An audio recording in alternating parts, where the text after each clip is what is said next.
Testing. People at the back can hear me okay? Okay, good.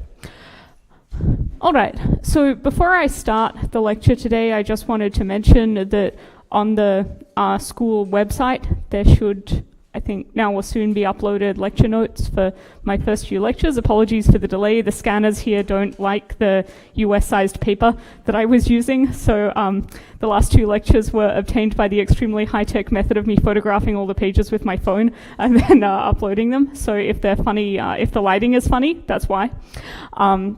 There are also some exercises for this afternoon's discussion session, focusing on direct detection. I've also put up a couple of sets of slides, which are from a set of slide lectures that I gave a couple of years ago on this. So it's similar information. It doesn't have as many back of the envelope estimates and stuff. It has more pretty pictures. So if you are having trouble passing my writing or just want to see some pretty pictures, you can also take a look at those slides. All right. So what I want to talk about, so last time we talked about axion dark matter. We talked about how just a cold scalar field oscillating in a potential could have the same behavior, cosmological behavior, as gravitating non-relativistic particles. And we talked about how you might search for such particles if they could interconvert with photons or interconvert with the electromagnetic field in our cosmos. So what I want to talk about today and tomorrow is the classic searches originally designed for Wimp dark matter, so weakly interacting massive particles, and you'll see that some of these searches really work best for Wimp dark matter, but many of the principles can be extended more generally to particle dark matter. These searches that I'll be talking about do really think of the dark matter as a particle. If you're talking about a 10 to the minus 10 EV dark matter, then it's often more sensible to just think of it as a wave or a coherent field, because the wavelength is longer than any experiment that you might possibly be interested in doing. So what I'm going to talk about today will mostly be focusing on the EV scale and up. And in fact, this direct detection searches will mostly, the most mature version of these searches focuses on the GeV scale and upwards. So the classic argument for Wimp dark matter and for thermal dark matter more generally is that, broadly speaking, there are three tree-level ways to look for dark matter. These correspond to two dark matter particles. So here time runs from left to right. So the three ways are basically two dark matter particles come in, a miracle occurs, we don't know what happens, standard model particles come out. This could have more than three dark matter particles on one side. Those processes just tend to be suppressed if the dark matter density is small, which it is in most of the regions that we care about. This is the same kind of annihilation process that in a thermal relic model will determine the dark matter density today, so we have a prediction for what it should look like. You could also imagine decay cases where you've just got one dark matter particle in the initial state going into standard model particles, but as we argued earlier, it's a bit harder to get that to set the right relic abundance, and we know that that decay lifetime has to be extremely long or the dark matter would not be the dark matter. As I'll show you tomorrow, for dark matter that decays into standard model particles, for dark matter mass scales between about a keV and an eEV, we can actually argue that its lifetime has to be longer than about 8 orders of magnitude longer than the age of the universe. Otherwise, we would have already seen the signals. So we'll talk about that in the context of indirect detection. But so the simplest case that you might think about that doesn't have to be forbidden by some symmetry, we don't know it intrinsically has to be really small, is a diagram like this. So this is an annihilation diagram, but we can also flip this around. We can imagine a case where you have a dark matter particle comes in, bounces off a standard model particle. So you have scattering rather than annihilation. Or you could flip the diagram around completely and say, okay, let's imagine a case where we have standard model particles in the initial state, and then dark matter is produced. So the statement that you can do all three of these things, and all of them are basically probing the same physics, which is this four-body vertex between the dark matter and the standard model, is sometimes called complementarity. suggests that we can search for all three of these things, and ideally we would hope to see a signal in one or more, and by that way reconstruct information about what's going on in this question mark. So these three approaches are typically, this is called indirect detection, where what we look for, the observational signature that we look for, is standard model particles being produced in a region where we believe there to be dark matter. Ideally, more standard model particles being produced in a region where there's lots of dark matter. I'll talk about that more tomorrow. This case, where we look for dark matter scattering of standard model particles, we call direct detection. So the observational signature here is that if you look at a bunch of standard model particles for long enough, some of them will recoil against apparently nothing. So this is like Einstein's Brownian motion experiments, where he saw little particles jiggling around for no apparent reason. It was due to scatterings. So what we're looking for, so in all of these cases, what we can observe is the standard model particles. So in this case, what you're looking for is recoils due to an elastic scattering with something invisible. Or you can have collider or accelerator searches, where what you're looking for is apparent non-conservation of energy in a collision process. So you collide two protons together at the LHC, and then you look for events. Well, one thing that you can do is look for events that have a lot of missing energy. Now, of course, if it's literally just this, then you just wouldn't see anything at all, which is not a very interesting signal. So often, what instead you're looking for in this case, in the collider case, is really something like this, where you have a lot of missing energy, where you have a jet or a photon or some other particle recoiling against something invisible, which is your signature of dark matter. All right.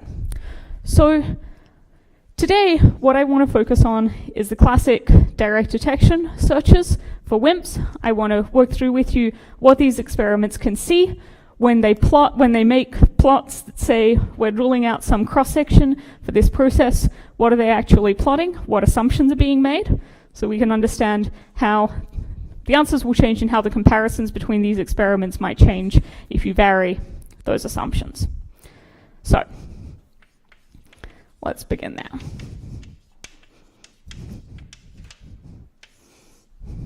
All right, so principle here.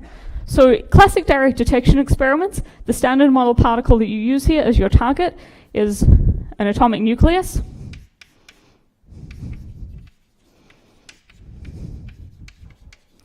You have a target volume, which consists of many target nuclei, generally chilled to low temperatures, so that you can reduce their thermal motions. A dark matter particle comes in, scatters off the nucleus. The dark matter particle scatters off, and the nucleus recoils. And this recoil can be measured by looking, so when this nucleus recoils, it could produce ionization in the detector. It could knock electrons off the other atoms surrounding it. It could produce scintillation light, so just low energy photons as it passes through the surrounding medium. It could produce just phonons, vibration. Depending on what material you're using, what kind of detector you're using, these can all be observables.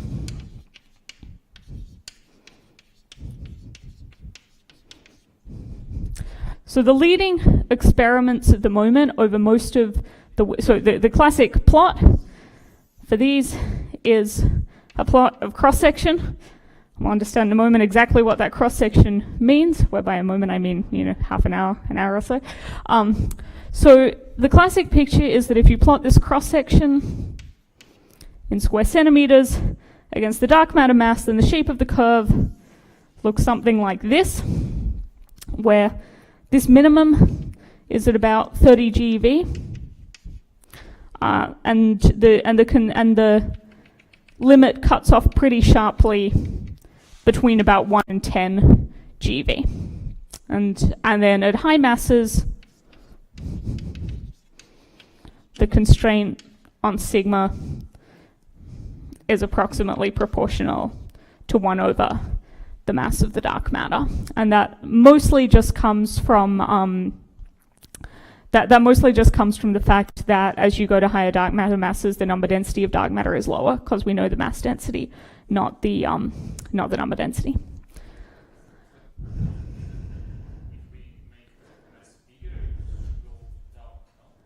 Oh, sorry. Yeah, sorry.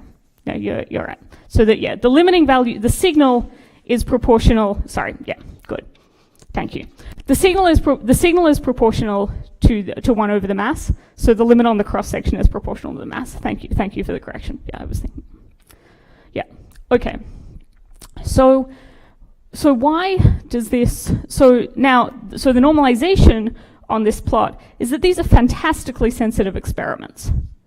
This minimum in this curve is getting down around, I think it may even be, I think I wrote this notes earlier, but this is around like a few times 10 to the minus 47 to 10 to the minus, this is around 10 to the minus 46 square centimeters. So when we talked earlier about what the limits are on self-interaction cross-sections for dark matter, so on dark matter scattering, we said that limit for like 100 MeV dark matter particle, that would correspond to a mass scale for the interaction of about 100 MeV in a cross-section of about a barn.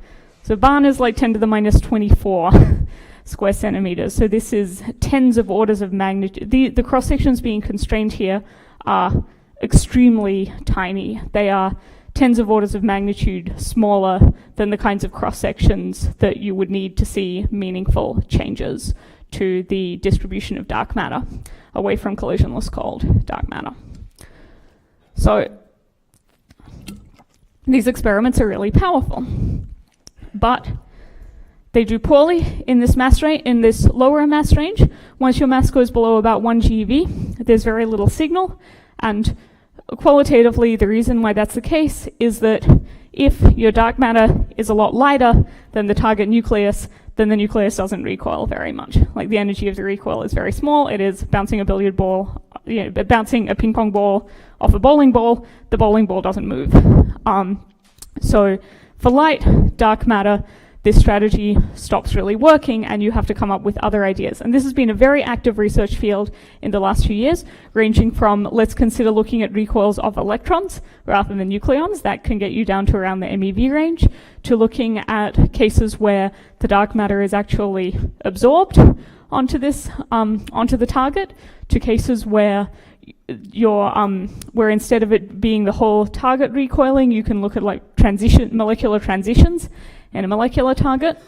So there are many, you can look at excitations across a band gap in semiconductors, or disruptions of superconductivity or superfluidity in superfluid systems. So that's another really active research field, is how do we fill in this region down here. So the region below 1 GeV is so far at present much less explored. But let's just understand, okay. But what I want to do for at least the first part of the day is understand what is being plotted here, and where does this curve come from. Okay. And I'll just mention, if you want to take a look at this plot, the Xenon 1 ton results. The real version of this plot may be found in this paper, which has the latest results from Xenon 1 ton. Okay. Oh, I'll just mention one more thing. The top line experiments like Xenon 1 ton and Lhc and Panda X, they go to a great deal of effort to reduce their backgrounds for this kind of search. And the story of what kind of experimental techniques you need to do that is a fascinating one in itself. I remember one of the things that I learned when first being told about these experiments is that in order to, so you want to make sure that you don't get spurious signals from cosmic rays coming in, or just from ambient radiation in the area, producing particles that could come in and scatter off a dark matter particle and cause it to recoil. So you shield these experiments with lead. But if you just take ordinary lead, then it has some non-negligible fraction of a radioactive isotope itself. So this is a problem. Then your shield becomes a source of background. So what some of these experiments have done is shield their experiments with lead taken from ancient shipwrecks. So if a ship went down several hundred years ago or 1,000 years ago, which has happened in some parts of the world, then the lead that was on its hull has been shielded from cosmic ray activation for that long, and as a consequence, the radioactive isotopes in the lead have largely decayed away. So if you can prevent it from being reactivated, that lead serves as an extremely good shielding material for these experiments. So that is one of the lengths that these experimentalists have gone to get their backgrounds down, is to recover lead from ship hulls from the bottom of the Mediterranean and the Atlantic. So that's one approach, just to do everything you possibly can to get your backgrounds as low as possible, to the point that if you saw even 2 or 3 events, that would be a fantastically exciting signal and a possible discovery of dark matter.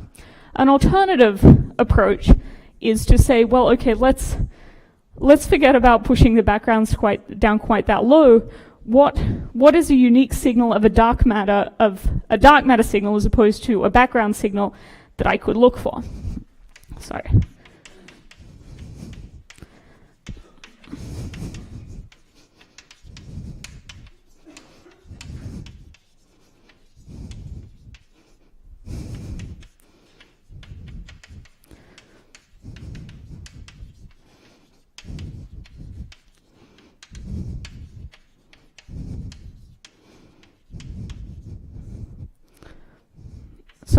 An alternative or a complementary strategy is to say, well, let's look for a signature of a dark matter signal, and one signature that's been used in the past has been annual modulation.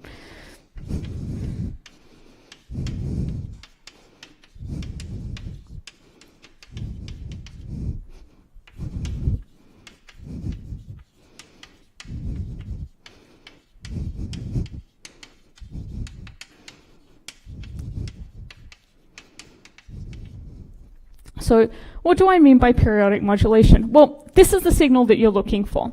But we know that we sit on the Earth, which is moving around the Sun, and the Sun is moving around our galaxy. And as we talked about on Monday, we believe that our galaxy is embedded in this large, and is embedded and is rotating relative to a large diffuse halo of dark matter. So that tells you that the Sun and the Earth with it are continually moving into a wind of dark matter. So if this is the galactic center, this is the DM halo, here is the Earth-Sun system, and the whole system is continually moving in through this halo.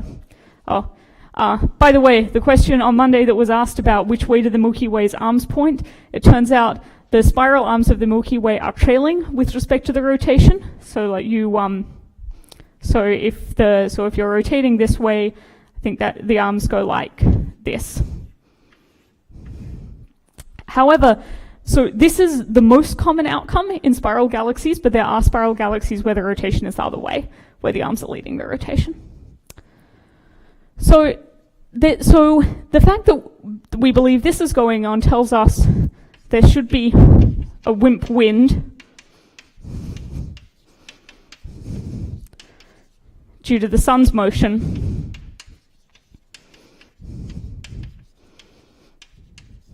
through the Milky Way. But, okay, so that just tells us there's a typical velocity at which dark matter comes into our detector, which is going to be set by this rotational velocity. But because the Earth is rotating around the Sun, at some times of the year, the Earth will be moving counter to this Wimp wind, whereas 6 months later, it will be moving in the same direction as the Wimp wind.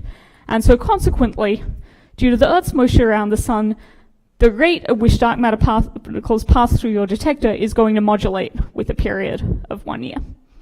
So,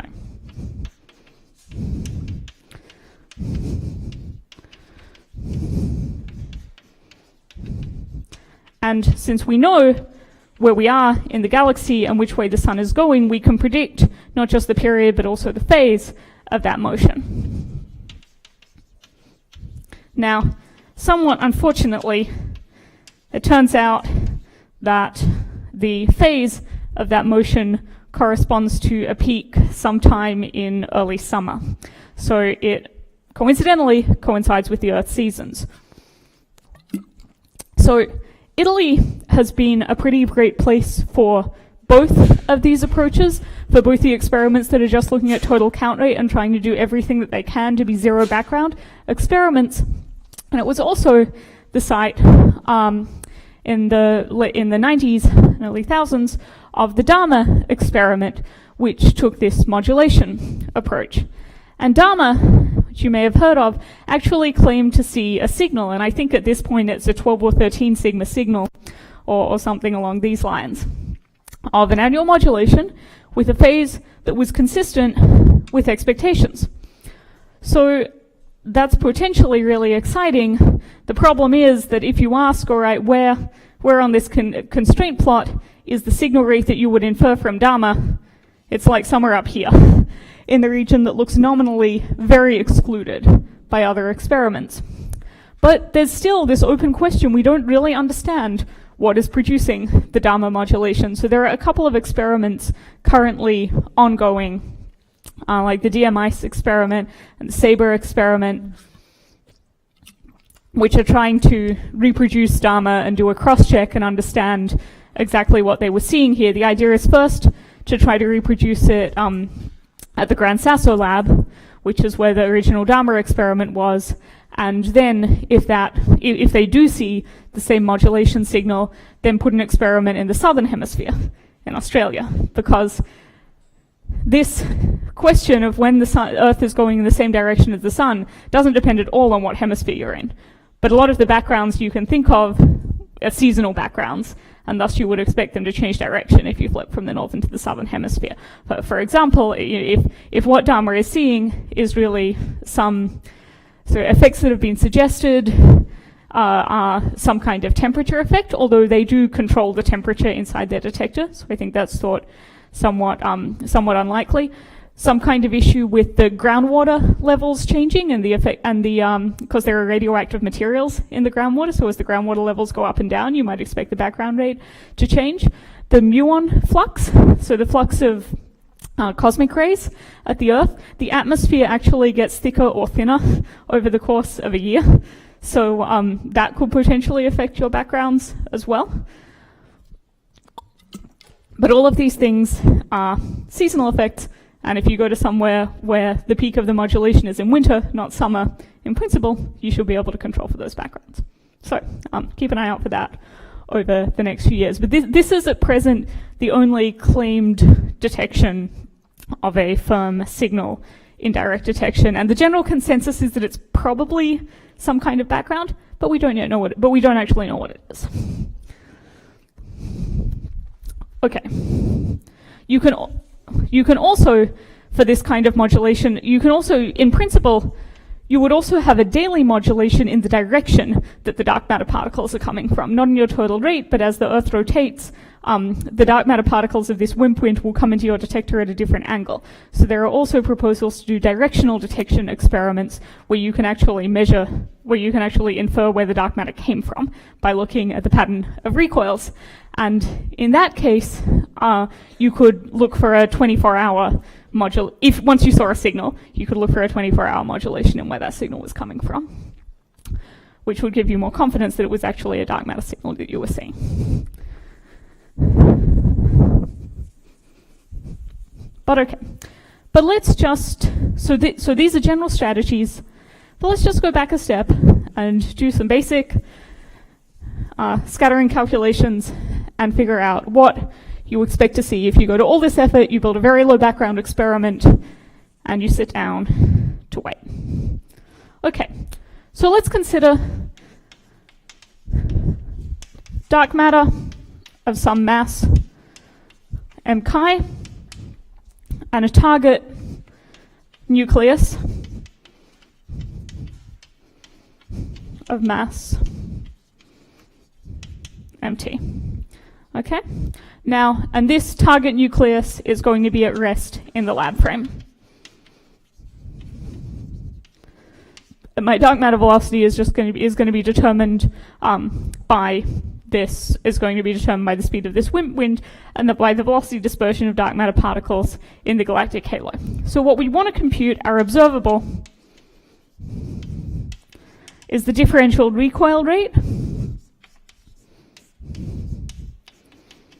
So by ER here I mean the recoil energy. And this is the scattering rate.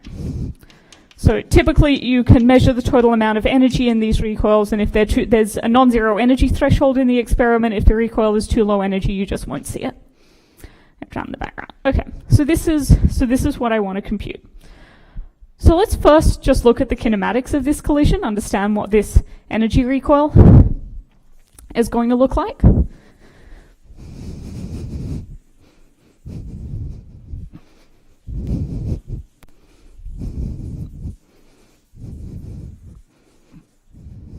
Okay, so before the collision, we're going to have, we'll work in the lab frame here. We're going to have a dark matter particle coming in with some velocity v. We can safely assume that everything is non-relativistic because we know we're dealing with cold dark matter. So, and then after the collision, we'll have the dark matter will recoil off with at some angle, theta prime, and the nucleus will recoil at some angle theta and with some recoil energy ER. Okay, so this is a velocity for the dark matter, recoil energy for this object. So we'll just assume elastic scattering. In some models you won't have elastic scattering, like if the dark matter could get could get bound to the nucleus, or if the dark matter has another state that it's scattering into, or if you're scattering on a molecule and the molecule has another state that it could scatter into, then you can have inelastic interactions here as well. But at the moment, let's just do the elastic case, because this is what's typically assumed in these experiments. Okay, so then energy conservation, just non-relativistic energy conservation, as you did back in like freshman, first year undergrad physics.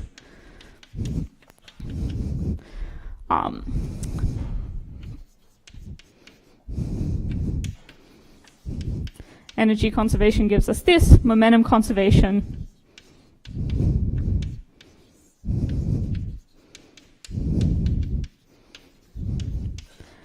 gives us this, where I've gotten the momentum by saying E is p squared over 2m, and just the non-relativistic result, and momentum in the y direction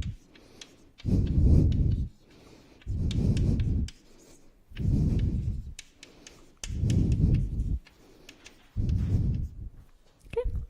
So I've got these equations.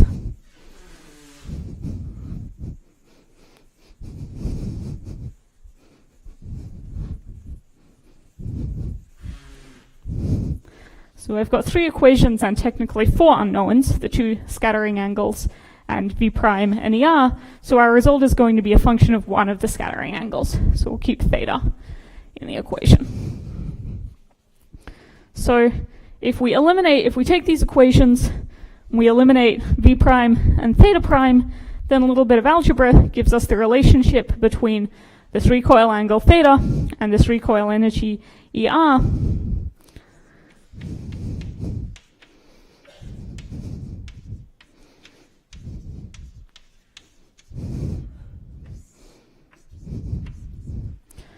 So we get a result like this, where mu is the reduced mass of the system.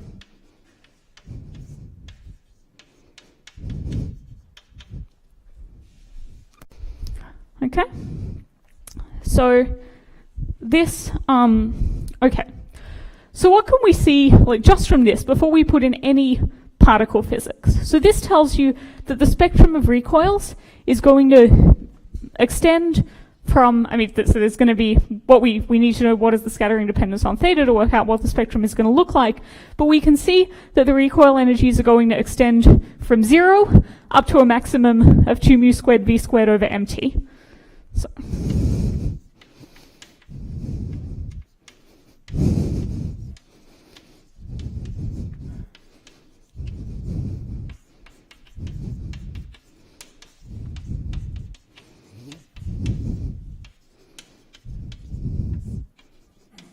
Okay, so this is actually already enough to tell you why the signal is going to be very hard to see if you go to dark matter masses below about 1 GeV, because your target here is an atomic nucleus. An atomic nucleus is made of protons and neutrons. There's no possible way for its mass to be less than 1 GeV.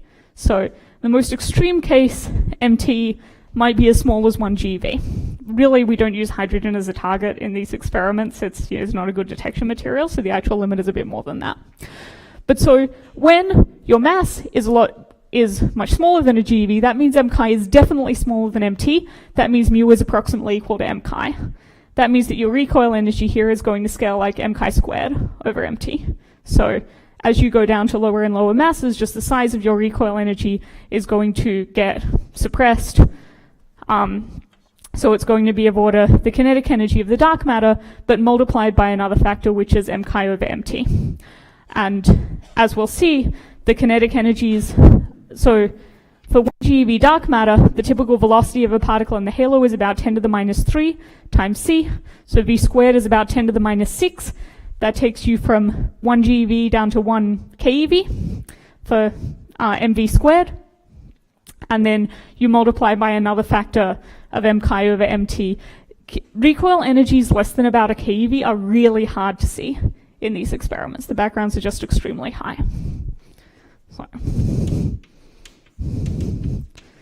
So for MChi less than MT, mu is approximately equal to MChi, and sensitivity is lost as ER. So this also tells you that if you want to look for light dark matter towards the boundary of this range, like 1 to 10 GeV, then lighter targets are better. This is why, while in general the xenon experiments set better constraints than, xenon is quite a heavy element. We'll see in a moment that that's a good thing generally. It has an atomic mass of about 130, but experiments with lighter elements such as germanium and silicon actually do better in the 1 to 10 GeV range, and it's just because of this effect. Okay, so just to spell out what I just said, so for Wimp dark matter,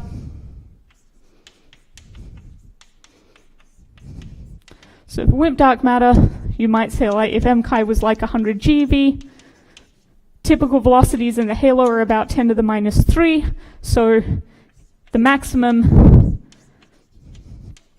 ER in this case, well, is going to be, so if the target is heavy, then mu will be approximately the DM mass,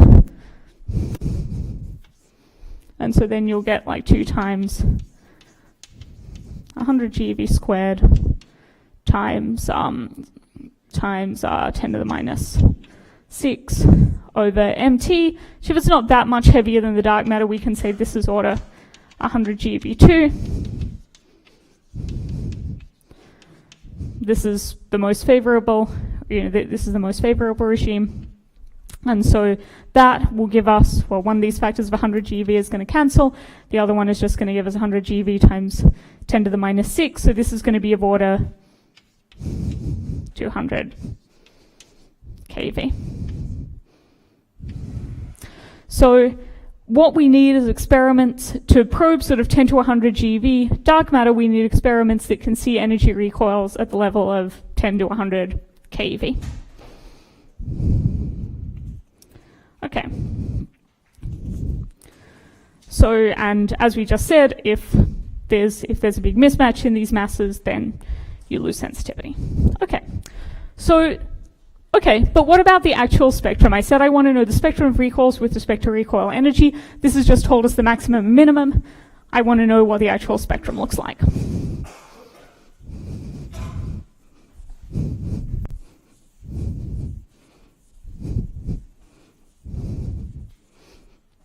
Okay. So now there are a couple. So now we actually have to get into the particle physics. We can't just do classical kinematics. So there are a few questions when we want to work out the rate.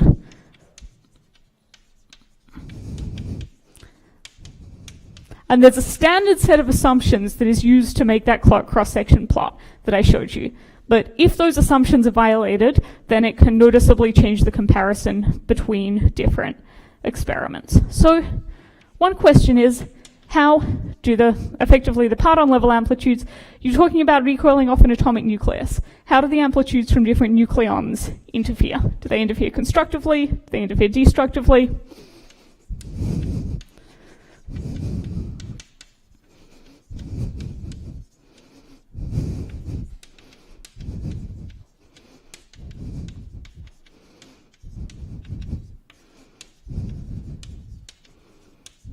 Okay, so there are a couple of so that's one question, and the two standard cases that people consider are they consider the case where they assume spin independent interactions.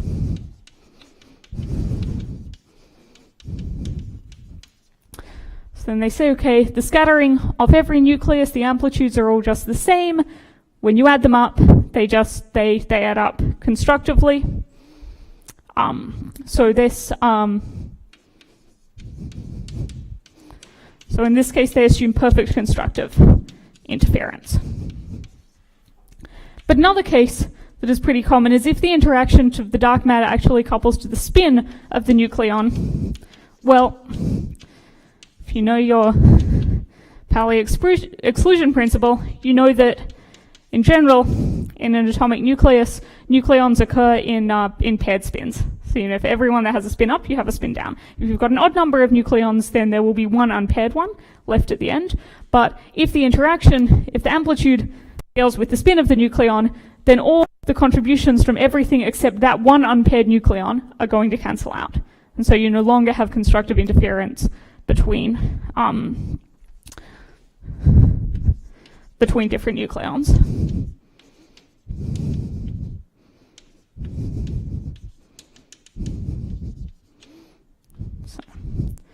So in this first case, you've got constructive interference between nucleon amplitudes, so the signal goes up as you increase atomic number. In this case, you assume the rate just scales as the total spin of the nucleus. So the plot that I showed you before was for spin-independent interactions. For spin-dependent interactions, the constraints are quite a bit weaker, and in many cases, actually, constraints from the LHC or even constraints from scattering in the sun can be stronger than those from direct detection experiments. So that's one sub-question. Another question that you might be wondering is just, well, is it a good approximation to just treat this nucleus as a bunch of individual particles, and I can just work out the scattering rates on the individual protons and neutrons, and then just add them up coherently? Even in this spin-independent case, is that actually a good approximation? So and you'd be right, it's not necessarily. So you need to take, if in this case we're assuming constructive interference between the nucleons, you also need to take into account a nuclear form factor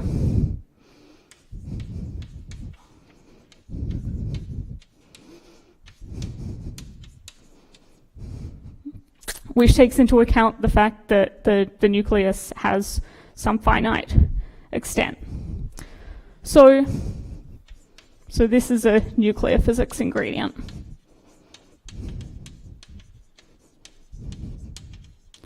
Now, even if you're happy to say, all right, if I know my scattering cross-section of neutrons and protons perfectly, then I can combine them together to get a scattering cross-section on the nucleus through this form factor approximation. Well, then you still need to ask this question about what are the scattering amplitudes on the neutrons and protons. So there you have another set of questions, which is how does DM couple to the quarks and gluons?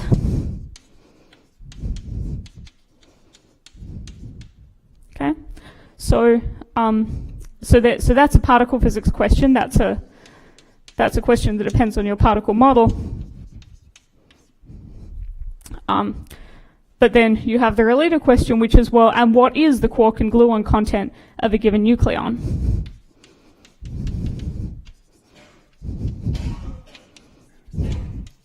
So this is a nuclear physics problem, and this is actually, it's not as trivial as you might think it is. I mean, you're sort of taught early on that protons and neutrons are these combinations of U and D quarks, but they actually have non-negligible fractions.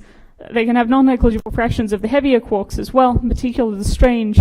And in some cases, for example, if your model couples through the Higgs boson, then your dark matter might like to couple to heavier things, and that heavy quark content can be really important.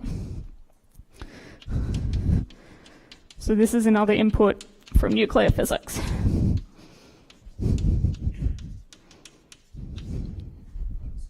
Yeah?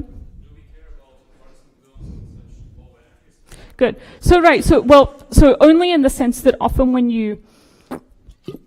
when as a theorist you write down a model of how does my dark matter talk to stuff, often the Lagrangian, often what your model predicts is this is how I should talk to quarks and gluons. Yeah, so then there may be another step, which is, okay, how does this translate into, even if you know the quark and gluon content of the nucleon exactly, then you still need to have some estimate for how your dark matter particle talks to the nucleon as a whole.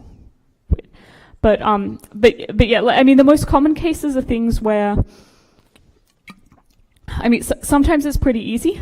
Like if you know that the dark matter particle in your model couples to electrically charged things, then okay, that's fine. You couple to electric charge. You know the total charge of the proton. You know the total charge of the neutron. But if you say couple through the Higgs boson, for example, then you know how the Higgs boson couples to individual fermions in this picture, and you need to translate that into a coupling to the nucleon as a whole. So then there's a right. So this question. So the general assumption that's made in a lot of these exclusion plots is that whatever the coupling to protons and neutrons is, like you can constrain that, you roll that into the cross-section, but you assume that the dark matter couples in the same way to protons and neutrons. So you assume isospin independent scattering. If that's not true, then you can potentially get interference between contributions from different kinds of nucleons, and that can significantly change the signal results in different materials. There's a variation of this which is called xenophobic dark matter, in the sense of xenophobic dark matter. If you really, really want to hide your signal from the good xenon experiments, so you want to, suppose you see this excess in another experiment and you want to explain why the xenon experiments didn't see it first, one way to do it is just tune your couplings to protons and neutrons to make it such that the dark matter really hates to couple to xenon, because an element has a specific combination of protons and neutrons. You can't do it perfectly because xenon has multiple isotopes, so you can't make the cancellation exact, but you can make it pretty close and suppress the cross-section in xenon by a lot. As far as I know, there's not really a good physics reason to expect this to happen, apart from thinking that, maybe there's some deity who just really hates xenon experiments, but that is something that can happen. So the usual assumption that's made is that the scattering is isospin independent. If that's not true, then can change your answer. So, sub-question.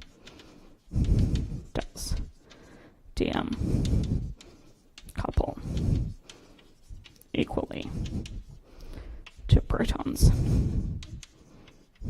and neutrons.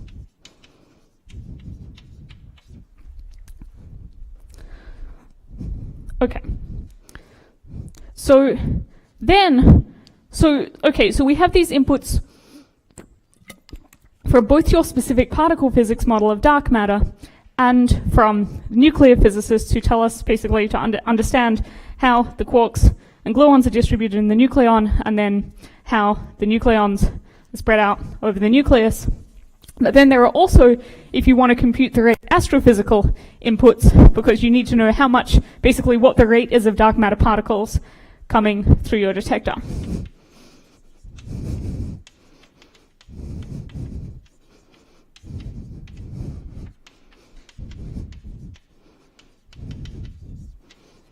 As we just saw, the dark matter velocity will change not just the overall rate, but also the spectrum.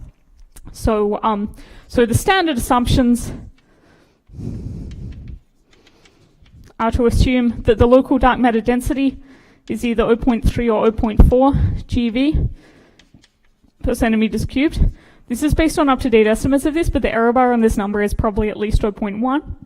The standard assumption for velocity is to assume a Maxwellian velocity distribution.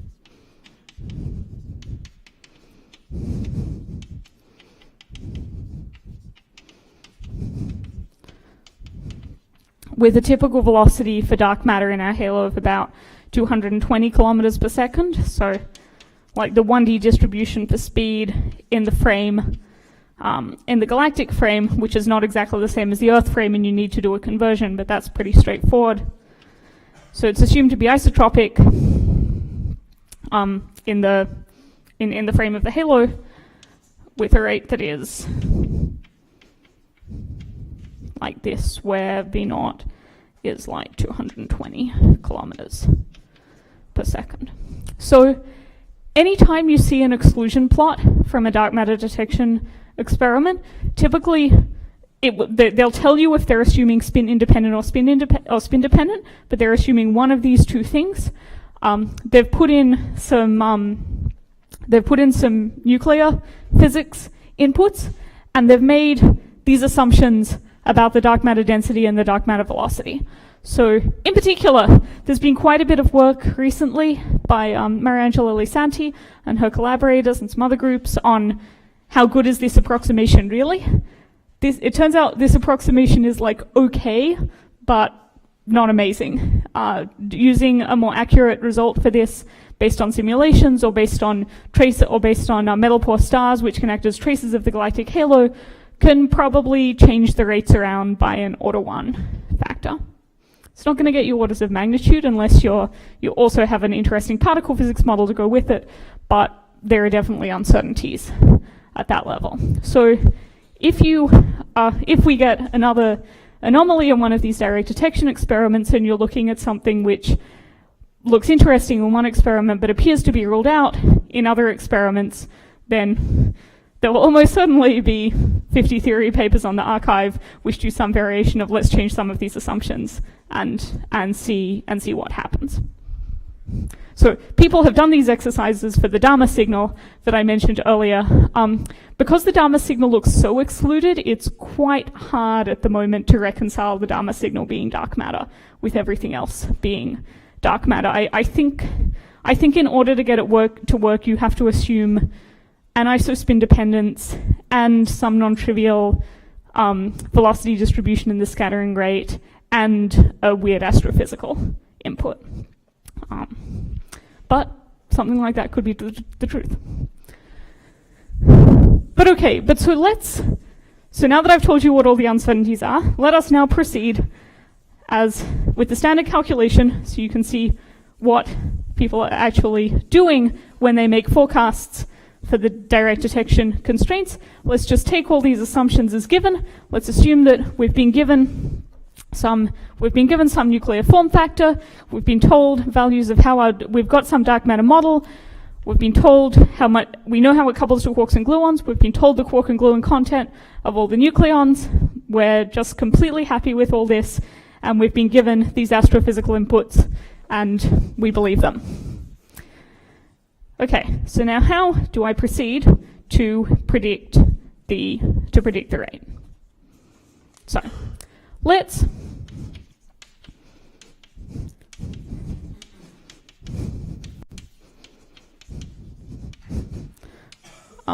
just before I launch into this, were there any other questions about what I just talked about the various inputs? Okay. Okay, so let's do our spectrum calculation. Let's go to the center of mass stream just because it makes things easier.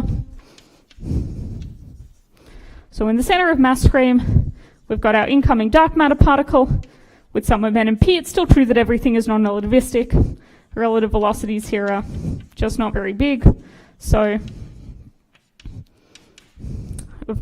we're in the center of mass stream, so now the initial and final stream momenta of the objects are the same. So that's before the collision, and then after the collision,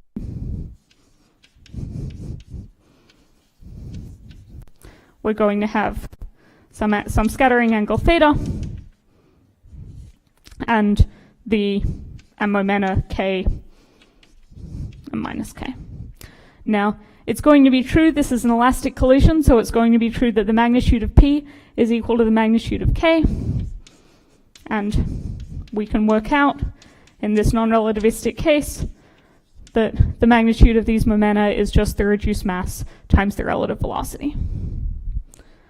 Okay, so yeah, this is all non-relativistic, so the relative velocity is the same whether we're in the fixed target frame or the center of momentum frame. Okay, so our momentum transfer in this problem, q squared is going to be just p minus k squared. So this is, so we know what this is. This is the magnitude of the momenta are given by this result. The vectors, so after the collision, the vectors are just cos theta sine theta. So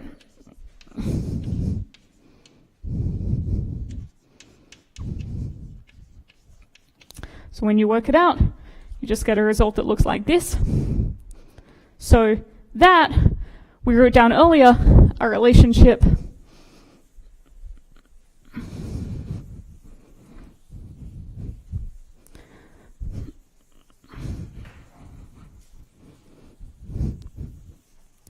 so this is now the angle in the center of mass frame.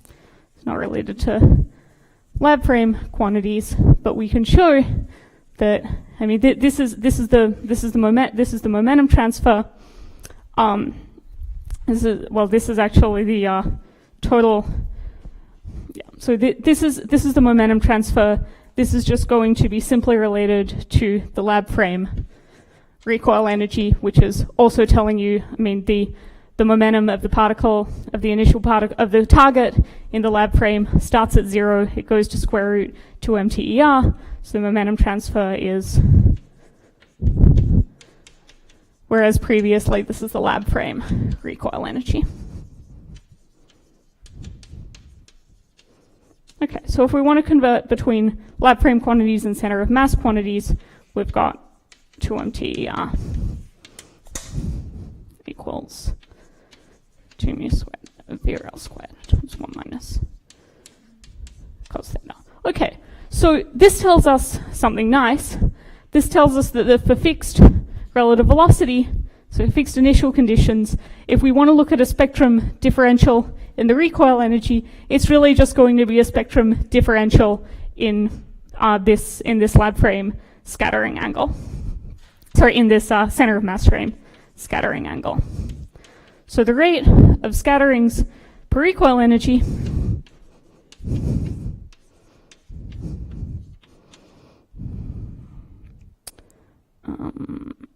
so we can cancel out these 2's, cancel out this MT. Okay, so it's just going to be this prefactor, MT over mu squared VRL, times the differential rate with respect to cos theta. And so let's assume for the moment that we can safely assume this. There's no dependence on the angle phi in this case. you hear about the scattering angle theta, but you can get rid of the dependence on phi. So assuming that there's no phi dependence in R, then we can just write this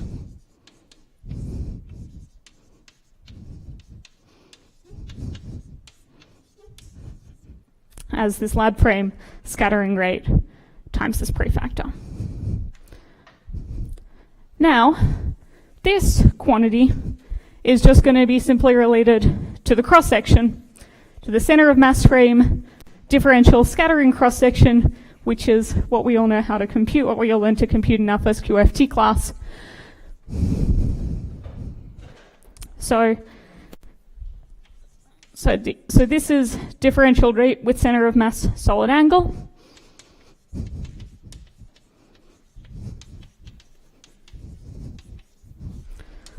So this is going to be just the dark matter number density times the number of target. So this is the dark matter flux, Nchi times VRL, times the number of target nuclei times the cross-section.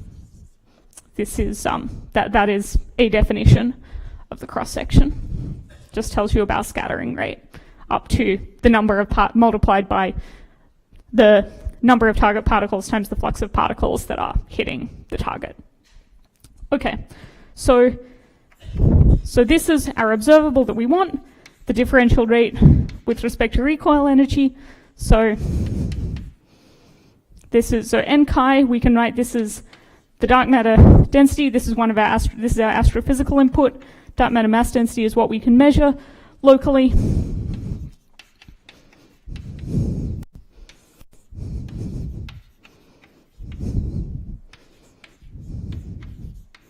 Okay, so now all we need to do is work out from our particle physics model what is the differential scattering cross-section with respect to solid angle. So we know how to do that. In the center of mass frame, and this is the center of mass frame angle, so this is fine. We know that this is, so this whole expression that I'm writing here is just 1 over mchi plus mt squared, so it's just 1 over s, where s is the Mandelstam invariant, times 1 over 64 pi squared, times the scattering matrix element squared. This is just what you'll see in Peskin and Schroeder, or whatever your favorite QFT textbook is.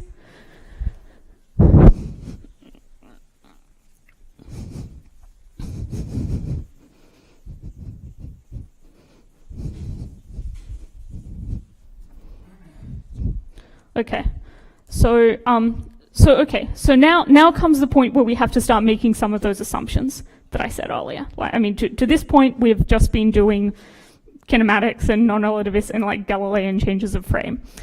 But okay, so here's where the first assumption comes in. So if we assume spin independent scattering, nucleons, amplitudes add coherently, and the form factor approximation that I mentioned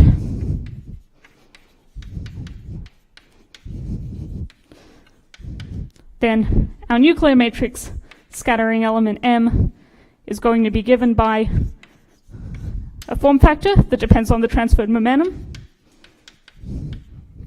times the number of protons times the coefficient for coupling to protons plus the number of neutrons times something that describes the amplitude for coupling to neutrons. So here I haven't yet assumed isospin independence. I haven't yet assumed that Fp is equal to Fn, but you know I've made this assumption that I can just factor out this form factor, and I've made this assumption that apart from that, all the proton matrix elements add coherently and all the neutron matrix elements add coherently. Okay, so now we noted earlier that this transferred momentum this Q is just the square root of 2mt ER. So if we're looking at a specific recoil energy, like we know what the form factor is. This is something that we just asked the nuclear physicists to tell us, and it's just going to modulate our spectrum as a function of the recoil in a simple way. Okay, so we can substitute this into this expression here for d capital R for the differential rate with respect to recoil energy. Okay, so now let's make another definition, which is of what we're going to call the effect of single nucleon cross-section. And this is the thing that is actually plotted on those constraint plots. So this is like what the cross-section would be if you just had one nucleon, not a nucleus.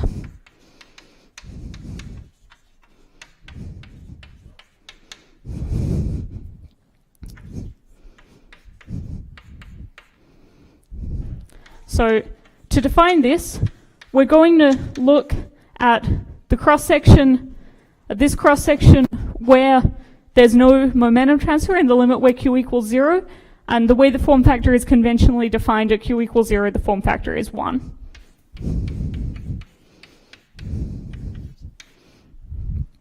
Okay, so first we're going to throw out the form factor, then we're going to effectively throw out the factors of the kinematic factors that depend on the size of the nucleus. And we're going to divide by 1 over a squared on the basis that if there's Fp and Fn the same, this is just going to be a factor of like a times the matrix element, and the overall cross-section is going to get enhanced by a factor of a squared. So we're going to divide out by this. So this single nucleon cross-section is effectively trying to it's trying to divide out the factors that you would naively expect from going between a single nucleon cross-section and the full nucleus cross-section. Okay? So this is the thing that's going to be constrained on those plots. This is the thing that if you're coming up with a theoretical model of dark matter and you want to see how it behaves in direct detection, this is what you want to compute. Okay. So then this allows us, so in terms of the quantities that we just wrote down over here, if, well, okay, so let's now make another assumption. Let's just assume that this scattering cross-section has no angular pendant. So this d sigma by d omega is really just sigma over 4 pi. I guess it is, yeah, I guess it is not critical to assume that, but that's the usual assumption made.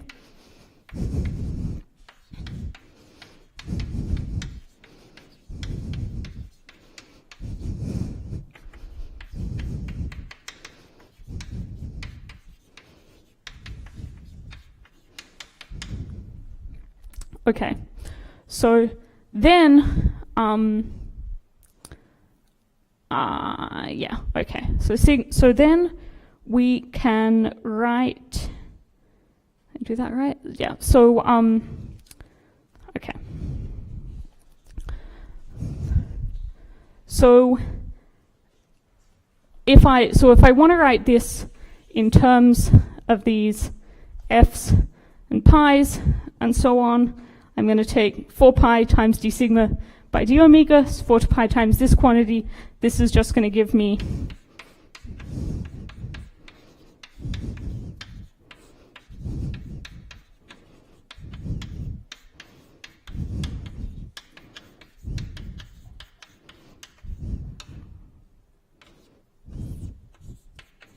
okay.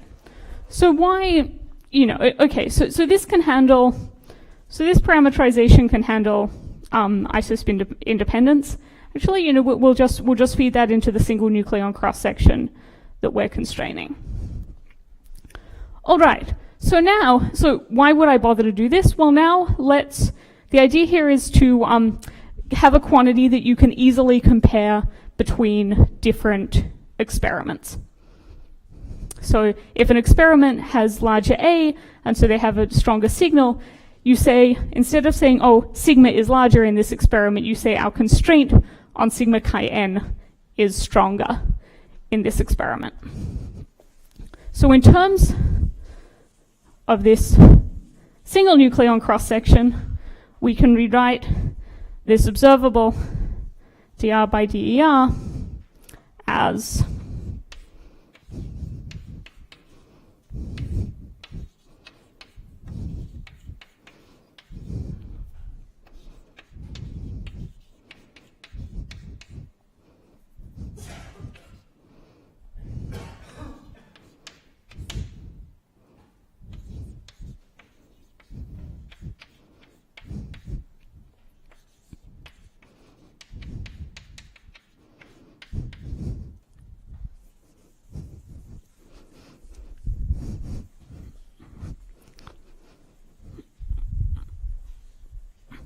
okay, so let's now take a look at this expression. So all I did in that last step was just a rearrangement.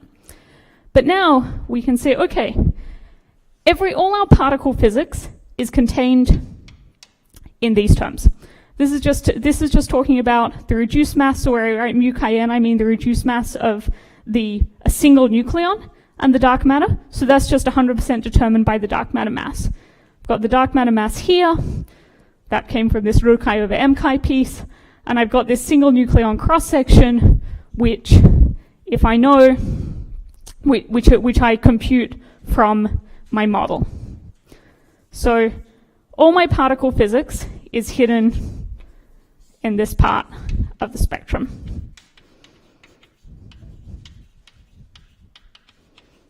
And so this is the thing that the experimentalists constrain. They say, all right, if we know everything else in this expression, this is we're gonna test this ratio, and we're just going to set a limit on sigma chi n as a function of m chi. This piece here, so this tells you about the mass of the target, the number of tells you about the number of target nuclei that you have available. So this is like the volume of your detector, and this tells you again how many nucleons do you have in your target. So this is information about the target. This rho chi over 2v rel, this holds information about the astrophysics. And this form factor piece is just an input. This is different for every target nucleus that you look at. It depends on how big the nucleus is. But that's something that you get from nuclear physicists, or maybe use a simple approximation.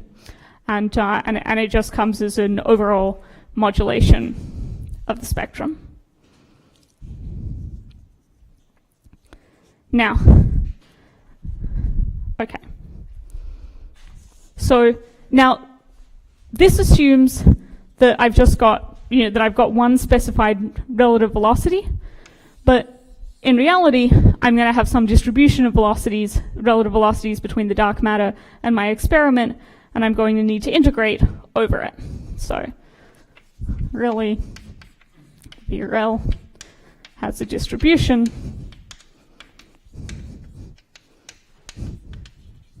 So let's write that the amount of dark matter density with a given relative velocity is the overall density times some distribution function in velocity, and we're going to have it so that the integral from 0 to infinity. Okay, so this is just saying let's just describe this. Let's just describe the velocity distribution as the overall density times some distribution function.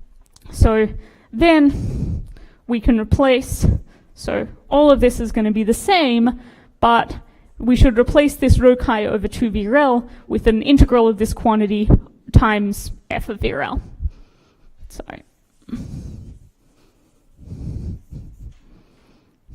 So this becomes integral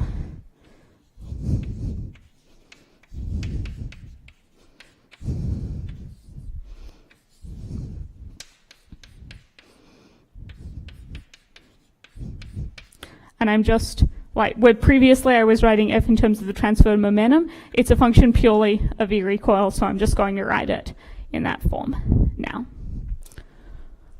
Okay, so we see, so our signal rate is going to depend on this piece that you ask theorists for, and which, at the practical point in the experiment, you just say, okay, I'm just going to constrain this. So the assumption that experimentalists generally make is that this sigma of chi n doesn't depend on the recoil energy and doesn't depend on the relative velocity. So we can take it outside this integral. If that's not true, which it may not be in your given particle physics model, then you can't just use the constraints on sigma chi n that they give you. You have to go back and recalculate what spectrum would you get, what number of events would you expect to see. So in the okay. But you see that this, so in the very simplest, so what's typically done, so typical approach is to assume sigma chi n independent of ER, so that means that it's independent of the momentum transfer and independent of the relative velocity. So under those cases, the astrophysics uncertainty is encoded in the uncertainty in rho chi and the uncertainty in this integral. So a typical case is to take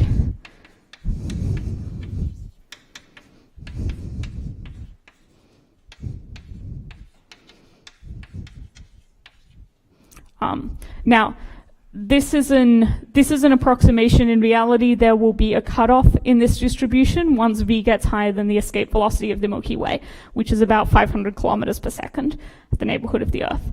But let's just take this because it's simple. But okay, there's something that I've left out of this expression, even given the caveats that I told you. Something that I've left out of this expression is what are the limits of integration on this integral. So you might think at first, okay, we should just integrate from 0 to infinity, right? We should just integrate over the whole distribution.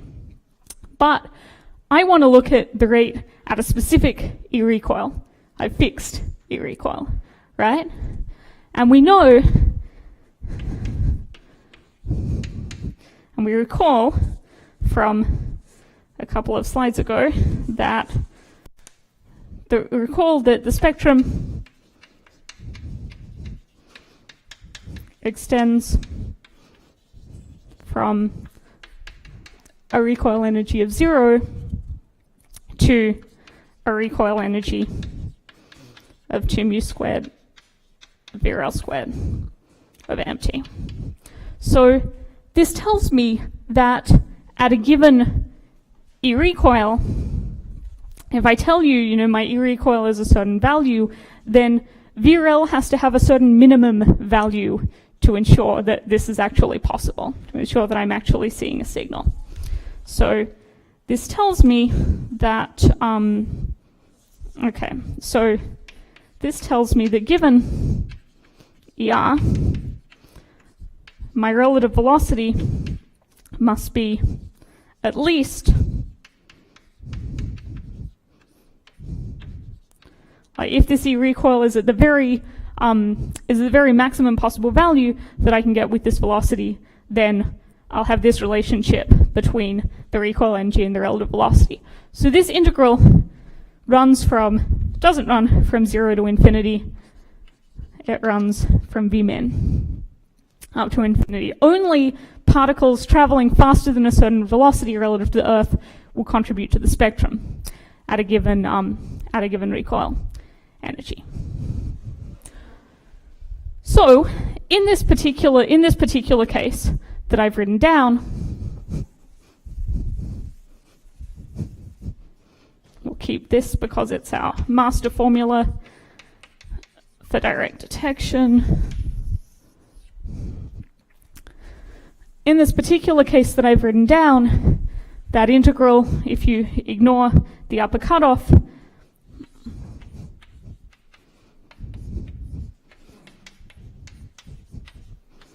just becomes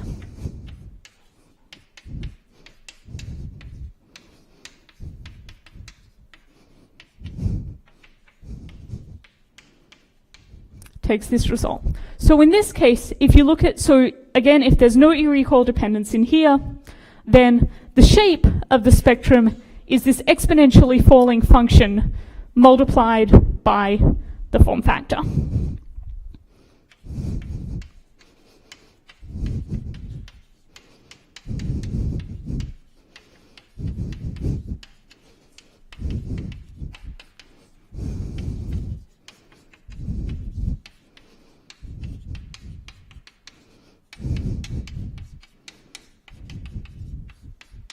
And this form factor also, at least at small ER, it also decreases as a function of ER, and it's strictly less than 1. So this tells you that you are always, even if you have a very high dark matter, high mass dark matter with a very high recoil energy, the biggest part of your signal, the largest part of your spectrum, is always going to be at the smallest recoil energies that you can measure. So for these experiments, it is pretty critical to get low energy, to get their low energy threshold as low as possible. And there's a great deal of work that's gone into that. To constrain light dark matter, where it really is completely critical, because you can see that the scale here has a 1 over mu squared in it. So as you go to lighter and lighter dark matter, this exponential fall off happens at lower and lower energies. But even for heavy dark matter, the signal peaks at 0 recoil energy. Now, this can change if there's dependence on V or dependence of E-recoil hiding inside this cross-section. But for this simple case, this is the idea that has guided the design of direct detection experiments. Now, I should just note something that you can say that's a little bit more general than this. Even if I hadn't made this assumption about taking this specific form for f of VRL, the integrand of this integral is strictly positive. And as I increase E-recoil, I increase Vmin. So completely independent of the details of this f of VRL, completely independent of the astrophysical uncertainties on this quantity, it's always true that this part of the spectrum is going to fall with increasing ER. Okay? Just because, you know, I'm integrating over a smaller region and the integrand is strictly positive. So you can actually use this. There are some nice papers by Patty Fox and Neil Weiner from a few years ago about using this to do astrophysics independent comparisons between different experiments. Right. If the form factor can be ignored,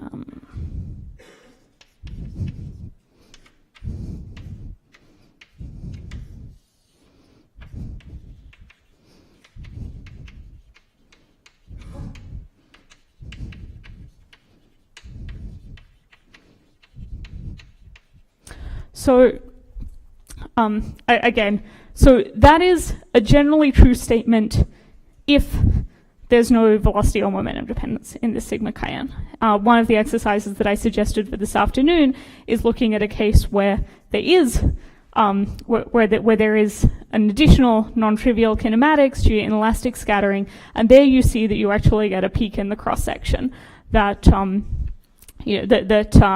it's not just a falling function, and so the way that you search for it might be somewhat different.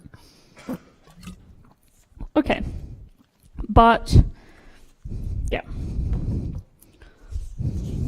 Okay, but that is the basic principle. That is the basic calculation behind direct detection experiments such as Lhc and Xenon.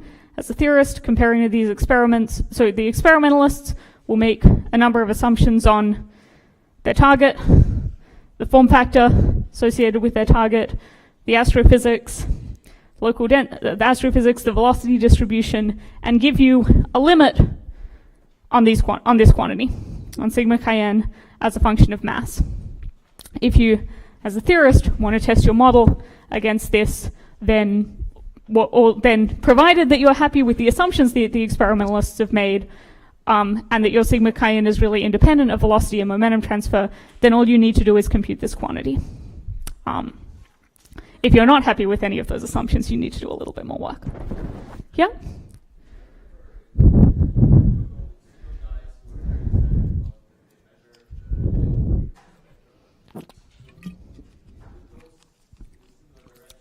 Yeah. Good. So you can do an extremely similar calculation for electrons. It's been a while since I read that paper. I guess I'm guessing it's a combination of it being, okay. My guess is that there are a couple of things. One thing I know that theorists worried about when trying to predict the electron recoil spectrum is here I assumed that the target was at rest in the lab frame. And that's a lot less true for electrons than it is for atomic nuclei, especially if you have deeply bound electrons. They can actually be going quite fast. So you've got, so then the question is are you going to scatter only off the most weakly bound electrons, or are you scattering off the deeply bound electrons as well? And if so, how do you take into account their full velocity distribution? I mean, it's just a scattering problem, but the kinematics gets a little bit more complicated when some things might be going at high velocities. And you need to understand how to model that. Then there's the question of measuring electron recoil. So in fact, experiments like Xenon have been measuring electron recoils for ages. They just usually reject them as background. I mean, electron recoils can produce, so in Xenon, the two measures that people use for detecting a recoil is ionization and scintillation. So production of low energy electrons and production of low energy photons as the nucleus recoils through the material. And electron recoils also produce those two signals, but the ratio of ionization to scintillation is different for the two. And they've actually used, this is part of how they get their background so low, is that they use this ionization to scintillation ratio as a discriminator between the two.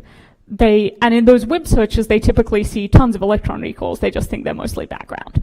So I guess the difficulties in using electron recoils for a signal are probably going to be, there are those theoretical concerns. There are concerns about once you go to low enough recoil energies, I think you can no longer use both scintillation and ionization. You only get one. Which I think it's ionization that you keep, but don't quote me on that. So you can no longer use that as a discriminator, and you just have a lot of backgrounds that you don't need to worry about in the nuclear recoil search. But still, they've been able to put pretty strong constraints on dark matter scattering on electrons. They're just not quite as strong as these 10 to the minus 46 square centimeter limits that you get for the nuclear scattering. But yeah, no, it's pretty neat, but it's just, it's a little bit harder than this calculation. That's my understanding. If anyone knows more or has read the paper more recently, feel free to speak up.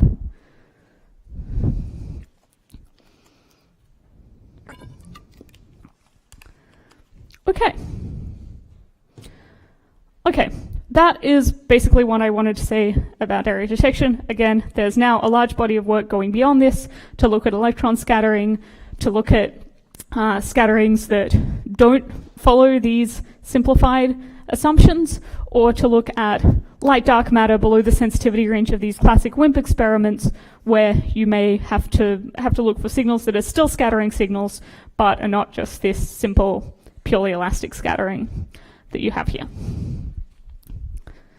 Yeah?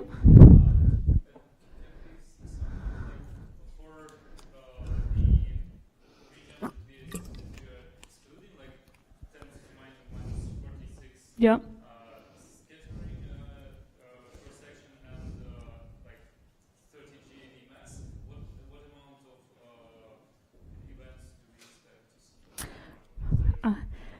that's a great question, but I suggested it as a question for this afternoon. So, so the question this afternoon is, I think, what cross-section do you need to like see one event per year in Xenon? The way that the experiments setting these limits are seeing of order 0 to 3 events over the timescales that they're looking at, which are like roughly 1 year timescales. So yeah, so if the question is, given classic Wimp models, like given classic SUSY Wimp models, what kind of cross sections do you expect to? So the question in how many events is, it's an order one, it's an order one number. If the question is what would you expect to see from SUSY Wimp models, there's a huge variation. So you can estimate it. You can estimate it by thinking about by thinking about if you really for just the picture of thermal dark matter, there's unfortunately a pretty wide range of possibilities, because I'll talk about a little bit more tomorrow. The annihilation this complementarity argument makes it seem like from the annihilation cross-section you can immediately predict the scattering cross-section, but that's not really true. But partly because the annihilation cross-section can be to anything, and this scattering cross-section is mostly telling you about the interaction rate with light quarks, partly because the structure that gives you an unsuppressed annihilation cross-section can give you a like momentum-suppressed scattering cross-section or a spin-dependent scattering cross-section. Those things matter for direct detection. But broadly speaking, if you have a classic Wimp, a dark matter particle that actually interacts through the electroweak gauge bosons or through the Higgs, then your tree-level scattering processes are you exchange a Z, you exchange a Higgs, or if you can't do either of these things, then maybe you do. Maybe you do something like this. So this latter process is what happens for like the Wino or Higgsino dark matter that I was talking about earlier, that I was talking about yesterday. Like for the pure Wino, this is the leading contribution to scattering in direct detection. So to 0th order, the statement is, if the scattering rate is like this and your mass scale is above about 10 GeV, then this was ruled out a decade ago. If this is your dominant scattering process, then you're sort of being ruled out right this moment. Well, I mean, like the recent studies from Xenon have started really carving out a lot of this parameter space. If you scatter through this kind of process, you're generally still safe from direct detection. How safe you are depends strongly on how safe you are depends on other factors. So for the Wino and Higgsino, and especially for the Higgsino, it's kind of horrifying. There are cancellations with 2-loop diagrams that involve the scattering of gluons that are of a similar order to this 1-loop diagram, and the amplitude has an opposite sign. The result of this is, like, if you naively guess the size of this cross-section just from dimensional and scaling considerations, you get about 10 to the minus 46 centimeters squared, which is right about where Xenon is at 30 GeV. It's not quite that good for higher masses. Okay, but so you're close. But you do the calculation more carefully for the Wino, and it's actually an order of magnitude lower. And for the Higgsino, it's there's this paper by Mikhail and Solon and Hill, I think from 2013. It's called like effective field theory for dark matter direct detection or something like this. And they have this terrible, horrifying plot for Higgsino dark matter, which is like expected cross-section, this single nucleon cross-section for the thermal Higgsino versus the mass of the Higgs. So this was like around the time the Higgs mass had just been measured. And it looks like, and this is like 10 to the minus 45, 10 to the minus 46 centimeters squared, about the cross-section you'd expect from this process. And this is a theory error band. And their predicted cross-section looks like this. And this is 125 GeV Higgs mass. And so it's just that for 125 GeV Higgs mass, for the Higgsino in particular, there's a really strong cancellation to the point that, I don't know what the lower theory error bar is. Like, from their plots, it looks like it overlaps 0. Like, it could be a perfect cancellation. So, yeah. So, to 0th order, this is dead. This is being probed. This is probably okay, but depends on your cancellations. And we know of a couple of example cases where the cancellation is very big, unfortunately. Okay. So in our remaining 15 minutes, let me just say a little bit about LHC searches for dark matter in these scales and how they compete with direct detection.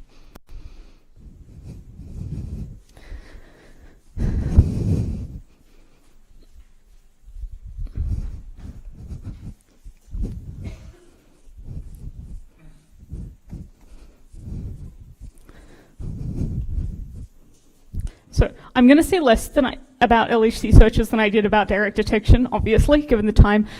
Mostly because for direct detection, you can do what we just did, a simple calculation that really is what goes into these papers. Whereas for LHC searches, it's typically somewhat more complicated. I think that if you want to know the details of how they do the cuts on their searches and exactly what's calculated, it's probably best just to read the papers in question. But yeah, so I want to just talk a little bit about principles for collider searches.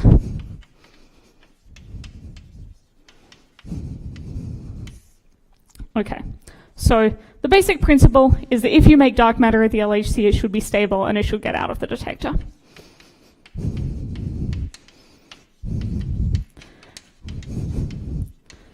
There are some mild caveats to that,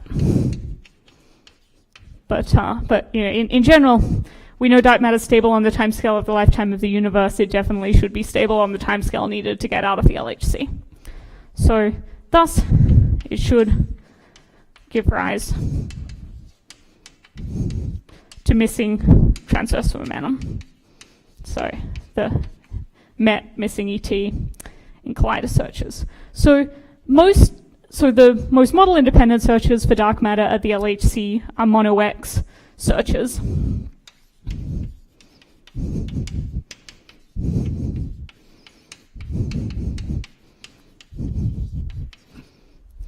Okay, so what you're looking for is, as I said earlier, you're looking for some kind of visible partner recoiling off invisible DM.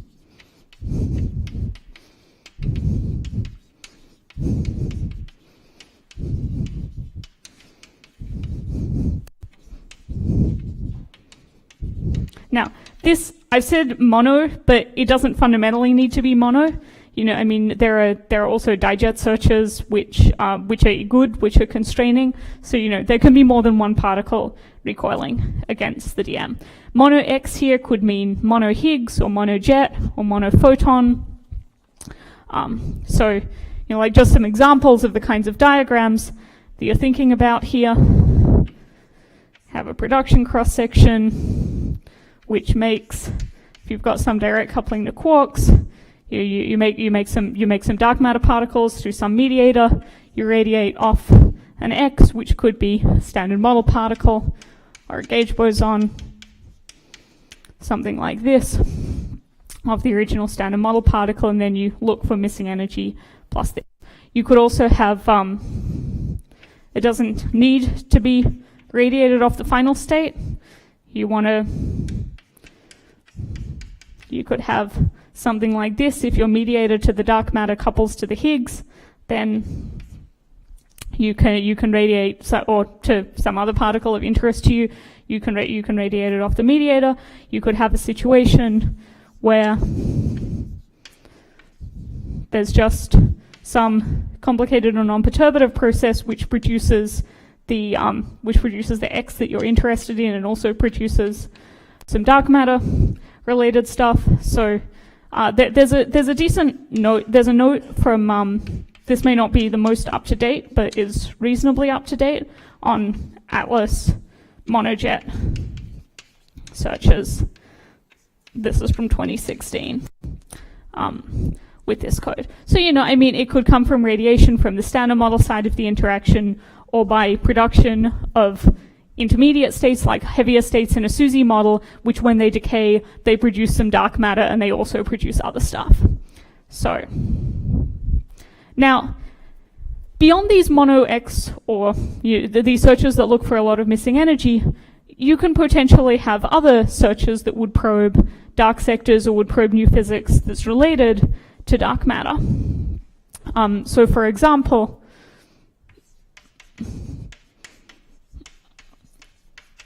for the heavy Wino and Higgs-Xeno DM that I was talking about,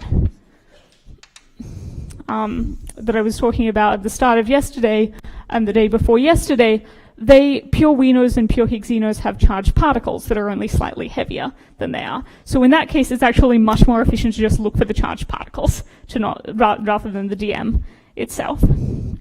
So for the Wino and Higgs-Xeno DM, there are nearly degenerate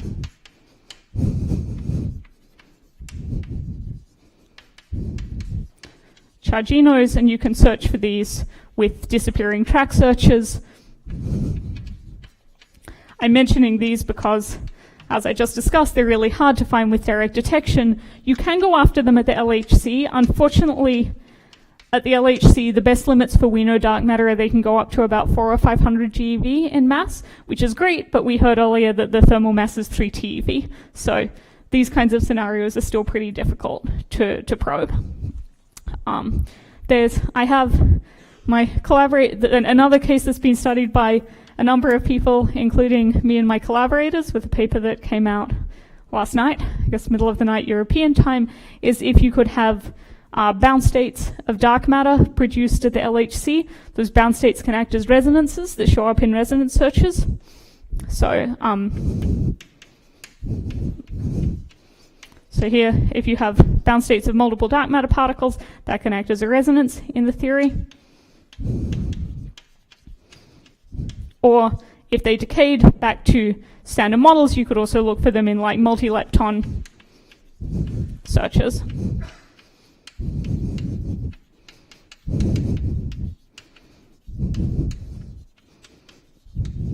So, like those are just two examples. In general, SUSY models, of course, you can look for the whole. You can look for the full SUSY spectrum. Dark matter particle is just the lightest particle in that. So there's a fairly there are two broad approaches to doing dark matter searches at the LHC, because, of course, you can do lots of different model dependent searches. If you have a specific model, you can go try to figure out the best way to look for it at the LHC. But often people want to do something that is somewhat more that can be applied to a lot of models at once. So you'll see two general classes of searches. One of which so the first of which is construct some UV complete or semi-UV complete model that covers all the physics that you're interested in, the scale that you're interested in. So this could be a SUSY model, for example, and just search for the possible signatures. So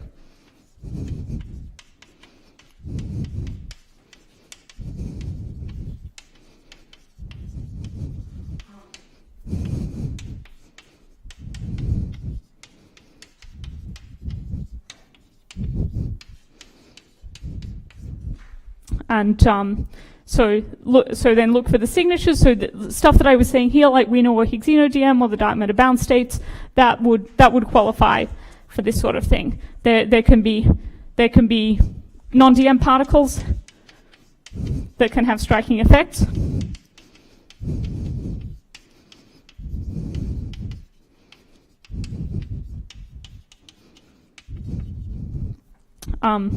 In SUSY models, all the superpartners will decay to dark matter eventually, so you can get signals with copious particles you can have cascade decays that produce a lot of particles in conjunction with a lot of missing energy from the dark matter.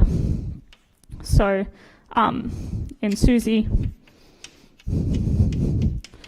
can have decay cascades ending in DM.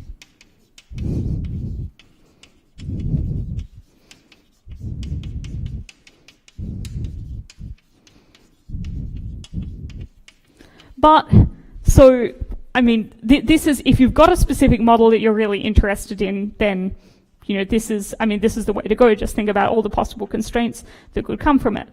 But the difficulty here is that it's not really very easy, once you've gotten these constraints, it's not very easy to translate them to any other model. Like, they're applicable to the model that you started out with, and usually not much else. So,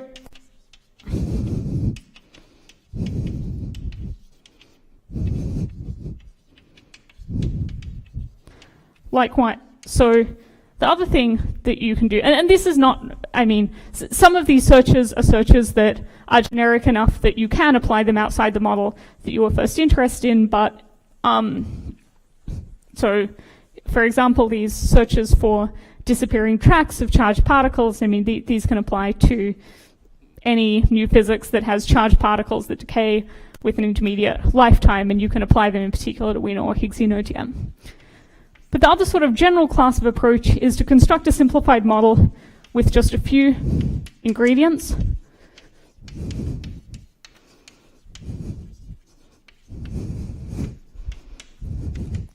So typically, for dark matter, this means you include the dark matter and you include some mediator that connects the dark matter to the standard model, and that's it. You just don't take into account any other particles that might be there.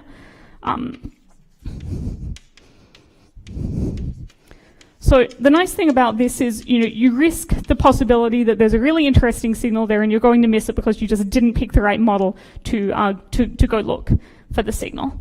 So it's easy to translate these to many models, but sometimes the extra ingredients that you left out are actually key. You know, I mean, they're actually the best way to find it. And there's no guarantee that if you write down a simplified model, which is like the dark matter plus some mediator, there's not a guarantee that you can actually embed that into a complete model, which is consistent with all other constraints. But, you know, but so examples of this would be to say, okay, you've got some dark matter, it couples to some heavy mediator above the scale that you're interested in, or, I mean, you can do this for light mediators as well, but that's a different kind of search, which then talks to quarks. You just say, okay, there's some coupling here, there's some coupling here, we're going to constrain some product of these couplings. This mediator could be like a vector, or an axial vector, or a scalar, or a pseudoscalar, and then we'll just study the kinds of possible couplings that you can write down between that you can write down between these quantities. We'll just scan over all possibilities and ask what constraints can we set. And so there's a, let me see if I can accurately sketch this. So an example of one of these simplified model searches, which is like from the note that I was looking at earlier. So this may mean that in this model, your best search may be just for the mediator itself. So this is from a search using 2013 Atlas data. So now your parameter space, you can, if you make some assumption for these couplings, you can plot the DM mass versus the mediator mass. So this is just an example. So so this is from an Atlas node in 2016. This is a case of one particular simplified model exclusion. So then you have, let's put this at 1 TeV. This is like 1 TeV up here. So you have constraints from missing energy plus photons, which are sort of down in this corner. Have constraints for missing energy plus jets, which sort of go up into this region. There are constraints in the dijet region, which sort of constrain a band like this. And yeah, and there's an, sorry, this is from monojet constraints. This is missing energy plus a jet. This is from a dijet bound up at higher mediator mass, which cover a broad range of dark matter masses. So this is just an example, but this is a case of how for a particular class,